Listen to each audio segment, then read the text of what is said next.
Hello, everyone. Welcome to the 64th episode of the Spiritual Brainstorm. In this episode, I'd like to revisit some dualities, and the most important one, which I'm going to spend the most time on, is the observer observed duality. Now, other dualities, of course, are alive dead and others, but observer observed is a very important one. And for a very specific reason. It is fundamentally one of the biggest dualities, one of the roots of all duality, actually, because it requires two separate things: the observer and the observed, of course. And it's one of the first dualities which isn't one, which is an illusion.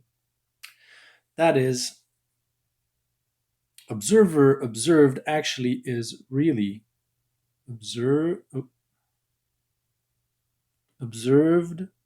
No, sorry. Observer observer. That is, it's actually not a duality at all. There is nothing being observed. There are only observers. And this is something very important to understand, so to speak. Is that imagine that you just have this one singularity, one universal consciousness. In that state, there is no observer and there is nothing observed, because the observer is the thing observed and the observer is the observer, and it cannot really observe itself. So this completely disappears. Let me just turn off the Wi-Fi, will be less notifications. There's nothing to be observed because there's only the singularity. But the moment, for instance, let's just take a very easy duality. The moment consciousness sort of looks upon singularity with a limited belief, like for instance, I am small, then what really happens? It rips out, well, first of all, it incarnates into something small out of the singularity, and it rips out, through that belief, out of the singularity, all that is not what it believes that it is, which means big. So small observes big, and that's how it experiments the concept of small and understands what it is. Belief, then experience of the belief, and ultimately what that will lead to via interactions is some kind of newfound transcendence.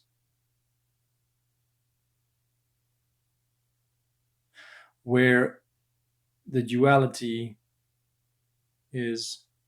merges again in some way. Not in the singularity way, but still in a way where, I don't know, the big and the small kind of realize that they are each big and small in different ways. Like the small bit can actually be big in other of its qualities in some other form. Like for instance, it is big in its love, for instance, in its ability to love, and the big is actually small in other ways. Anyways, it's just to say that there's a reconciliation then going where those dualities are again reconciled, but not return to the same kind of singularity where they didn't even exist or didn't even know what they were. And this applies to the observer observed, quote unquote, because it's actually observer observer. In this situation, the small, you could say that consciousness actually goes into the small, and the small observes the big, right? To understand that it is small. But it works in the other way as well. The big also can be thought of observes the small to understand that it is big. So, who is really observing and who is really the observer? In any duality, there are actually two observers that, via their observation, actually contribute to maintain the duality and separation. So long as the observer believes that it is observing that which it is not on the outside, then it keeps duality alive, so to speak. So that's how we kind of have this illusion that we're not the whole universe, is because we create this belief bubble wrapped around our bodies that all that we observe on the outside is what we are not. We do not believe we're the outside. And that belief is inherited from our parents, because when babies are born, their consciousness is not limited to their body. They actually think the whole world is them. And in that sense, they are right. But in that kind of belief, the experience is rather difficult. Because how can you experience yourself if there is nothing but yourself? And so the only way you can do it is via dualities, at least in the beginning. And gradually sort of merge them back once they, or actually find harmony, which I prefer to say harmony, for instance. Once you've sort of mastered or gone as far as you can go in that duality. And that doesn't mean it disappears necessarily, because it can live on through higher layers, like for instance via human consciousness. But it is no longer conflictual, I would say, or no longer a problem, let's say, because there's this harmony in that duality and this kind of mutual recognition of, and that's why, the structure of the atom is really interesting, because it is a kind of a balance between what are opposites charges, opposite energies, but still in balance. The same for the solar system, the same for many things. The galaxies are not crashing into each other all the time. Planets are not colliding into each other all the time. It's reached a certain harmony. Now, you see, I want to really mess with you a bit, because the actual implications of what I'm saying is that we are as much observed by matter, or what we think are objects, as we observe it. And so, in a way, our very existence is due to this dual process of what we think is dumb matter observing us, and we observing this mechanic-like universe. Because understand that is a duality, and if there wasn't a duality, then the matter would no longer be static or dead. It would be the same as you are. It would be either you would be static, which would mean you would be dead in the language of humans, or the matter would be alive. And there you wouldn't be able to tell then what is part of your body, as cells, for instance, and what is not, because everything is alive. So everything is like you in a way. And so, for instance, this alive and dead dichotomy is also a very interesting one. If you analyze it a bit, when we take the human body and we zoom in, when we look at the cell, we do think that it's alive still. So the cell is alive, we consider ourselves to be alive, the cell is alive, and then there's kind of a weird frontier here where you have amino acids, proteins, or very complex chemical components, which are kind of alive, or are they? And we don't really know. And then, like we really reach the boundary, we're into molecules like, H2O and whatever. And that's dead. That's definitely dead, like. But that line between alive and dead is really funny if you think about it. Because ultimately, we're made of atoms, the same kind of components as the stuff you're looking at on the outside. Basically, your desk, your bottle of water, the wood that you're standing on, the floor. We're made of those same components, but at some point, those components are deemed to be alive. It's a judgment, value judgment on our part, a duality we create. And then other things are dead, like, for instance, your chair or your desk. But it's really an artificial duality if you really think about it. Because ultimately, like I said, first of all, we're composed of exactly the same things. And just because you arrange Lego blocks in a certain order, why would you sort of say that at a certain point, if you assemble those Lego blocks in a certain way, suddenly they change completely the definition of what they are?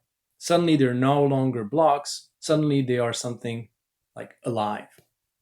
So this blurry line is actually because there is no alive and dead.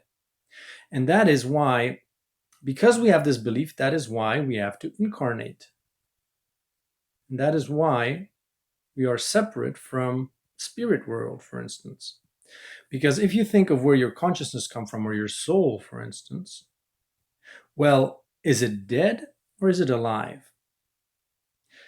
And it is neither, if you really think about it. It is neither alive nor dead. It is beyond that duality. It is consciousness processed via a certain form, that of the soul, but it is no longer sort of processed with the duality of alive and dead in it. And so basically, if we start overcoming the duality of alive and dead, that is where people talk about eternal life. It's not that we manage to maintain our physical bodies healthy forever. It's that we understand that we are neither alive nor dead. We were never really either alive or dead. That was just an arbitrary kind of duality or value judgment that we exerted on the outside, for instance, like looking on the outside and judging what is alive and what is dead, as again this game that you play in order to experience dualities and observes and things that are observing each other. So in order for all the quote unquote dead things to experience themselves, they need something alive to observe them. In order for the alive things to experience what it is, the concept of being alive, they need dead things around them to observe them. You see? They need to observe dead things. And so here's something to mess with your mind a bit. You know those cells in your body, for instance? I mean, they travel around, they do all kinds of things. They move through your veins, through your nervous system. There's plenty of activity within your body. But if you look around the planet, actually, things aren't really static. Things aren't in a stasis kind of situation. You have birds flying all over the place. You have plants growing. Even the earth actually is in no stasis. There is the weather. There are a lot of seismic activity. Even the earth is not in a stasis.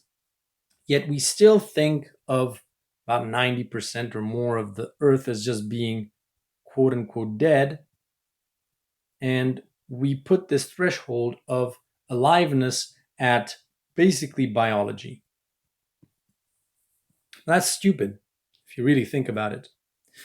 And just because we don't understand the meaning, for instance, of a flock of birds flying from one area to another, or for a seismic activity doesn't mean that the earth is not alive. For instance, if you look at your own body, for instance, certain things are very much dead in you, like for instance your bones.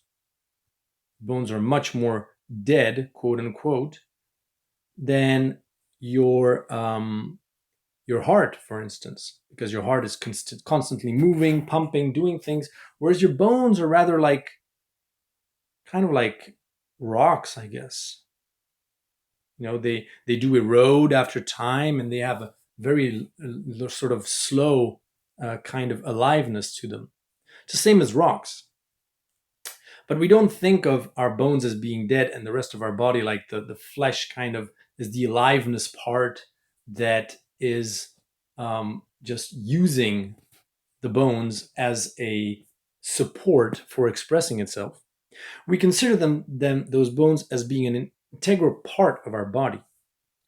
So why would we consider that the earth, for instance, and the rocks in the earth that are static from our point of view aren't just like the bones of our planet, that they are also alive, but just simply because we don't understand what a seismic activity actually means, just like we don't understand. Imagine like if a flock of birds flies from one area to another, we say it's migration, we give it plenty of meaning. That's from our subjective perspective as a cell in this global organism that is our planet. But maybe from the planet's perspective, it has a totally different meaning. So it's as if, the liver cells were trying to reverse engineer and understand what the skin cells are doing. And they were giving their own little opinion on the dumb skin cells and what they're doing. When, from the point of view of your body, the explanation that you would give is completely at odds with what your liver would understand, would even be able to understand. So, us as cells, our perspective within this planet of what is alive and what is not, first of all, is a value judgment that is completely, well, not false. It is just an experience of the alive dead duality. And transitioning to 5D is an integral part of transcending that duality. And you can understand why 5D gets you closer to where the observer observed and the alive and dead, the matter versus the intelligence, sort of those boundaries sort of fade even more, because if you've listened into what 5D is, then suddenly a lot of things are possible. Suddenly you have, I don't know, you were talking about a golden era where revolutionary technologies appear, and we're reunited with other consciousnesses, and we can communicate with our guides and our higher selves much more easily. Well, what really happens is simply because you remove some of these dualities, they don't no longer exist, then certain things can start popping into your reality. The thought versus form, for instance. Because we are obsessed with form, thought can only exist for the moment in our mind. That's another duality that separates the singularity into two. The thoughts that observe the form and the form that observes the thoughts. And there is this kind of back and forth process between the form and the thoughts until they become closer and closer, and the boundary between them fades. And suddenly, you have this concept of thought form, which is one, where the thought is the form and the form is the thought. And welcome to your dream world, where what you think is what you experience in the form. And the same, for instance, for, quote unquote, seeing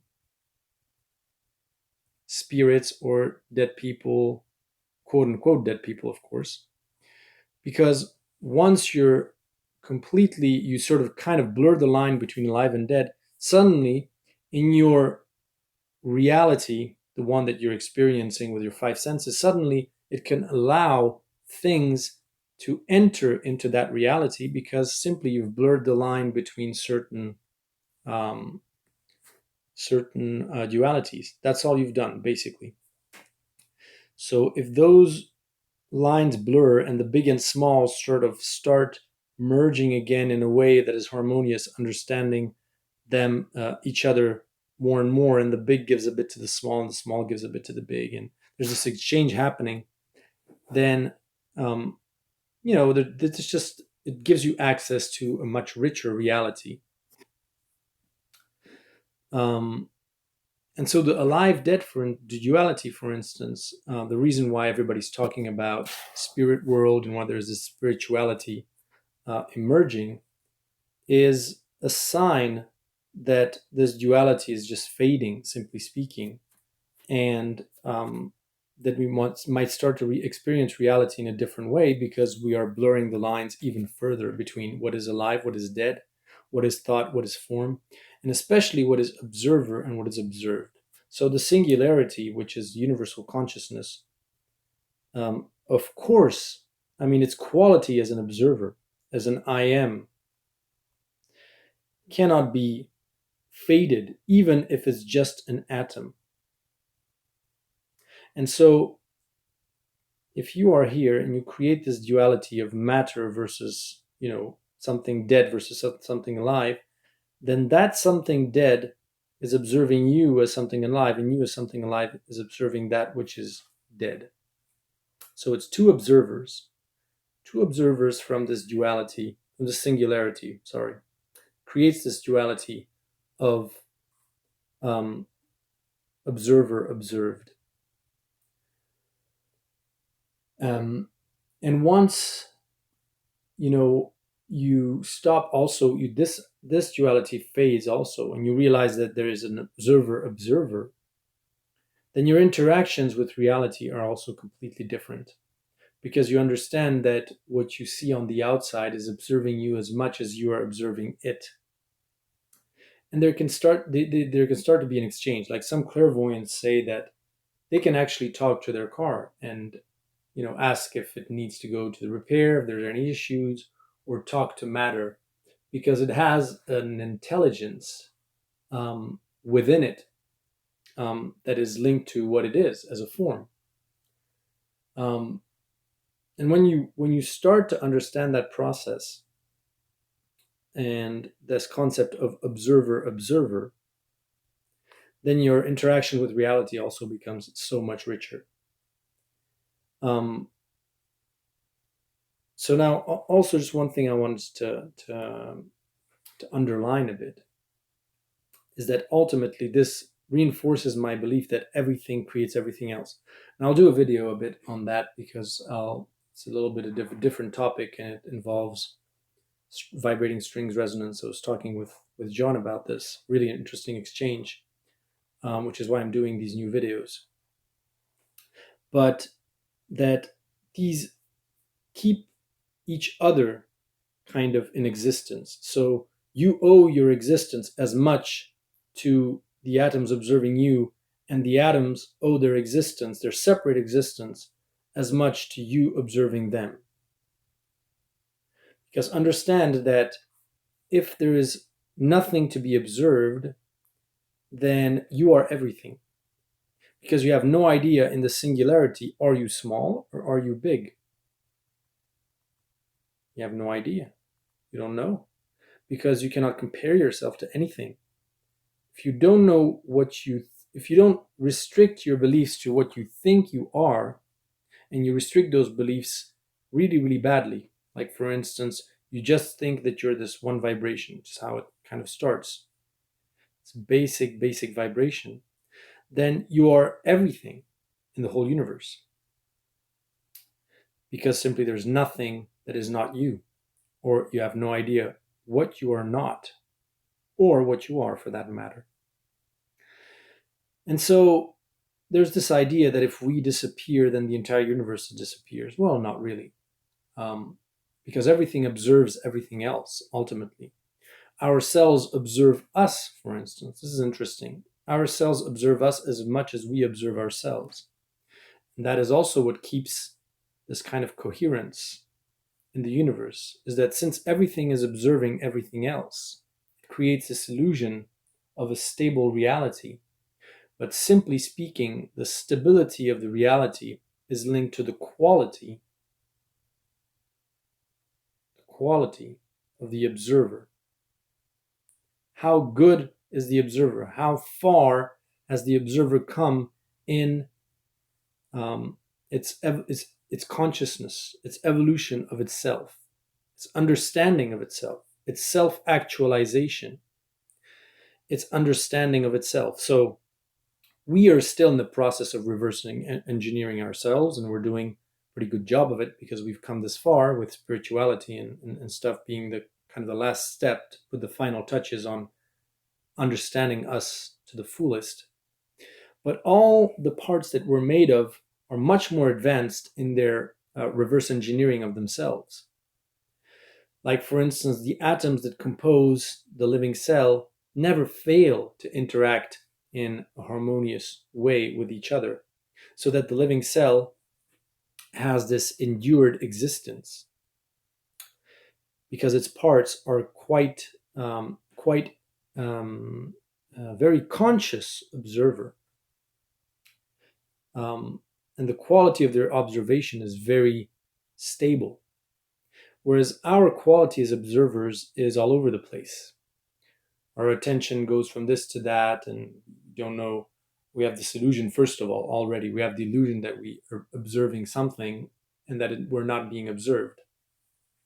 But like I said, our cells observe us and we observe ourselves, and that everything then in the universe is kind of tied in that way, and the stability of it all is linked to the quality of the observer. How stable is the observer in understanding oneself?